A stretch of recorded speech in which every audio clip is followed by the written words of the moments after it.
Hi guys, in this video I will show you how to turn on the noise cancelling button or ambient mode on the headphones Sony XM5. But first, don't forget to subscribe to our channel to see more useful content.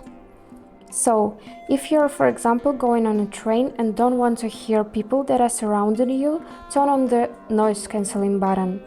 If you're at the office and want to hear when people are calling you, simply turn on ambient mode and you'll be able to hear the world around you.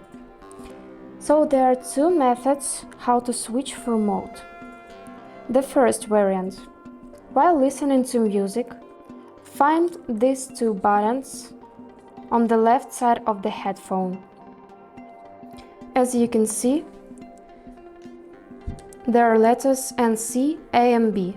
They stand for noise reduction and ambient mode. You can press one time to switch to the noise reduction mode.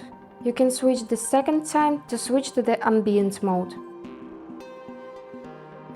Second variant. You can switch modes in the app that calls Sony Headphones Connect. In the section Sound, you will find noise cancelling and ambient sound. If you tap on the ambient sound, then it's on. Also, you can regulate the volume of this parameter. If you tap on the noise cancelling, it will switch back to it. Also, you can turn off every parameter by clicking this button. That's all. Thank you for watching this video.